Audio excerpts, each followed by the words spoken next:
வாழப்பாடி டோல்கேட்டில் இருந்து கரெக்டாக இது உள்ளே வந்தோம்னா வேல்முருகன் நகர் ஃப்ளாட்டுன்னு சொல்லிட்டு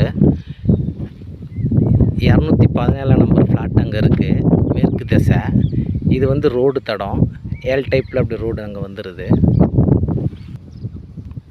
இந்த கம்பத்தில் இருந்து இந்த மஞ்சள் மூட்டு வரல ரோடு ஸ்ட்ரெயிட்டாக அப்படி ரோடு கட் ரோட்டில் அந்த ஃப்ளாட் இருக்குது.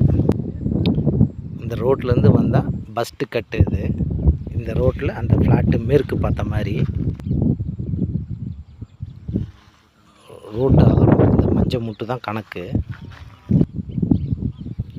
இந்த முட்டில் இங்கே முட்டு இருக்குது. அந்த முட்டு அப்படியே 4 பக்கமும் இருக்குது. இது மேற்கு திசை ஃப்ளாட்டு. இது இந்த ஃப்ளாட்டு தான். இது ரோடு தடம் head and road 217 number flat மேற்கு திசை வேல்முருகன் நகர் வாழப்பாடி டோல்கேட்டுக்கிட்ட இருந்து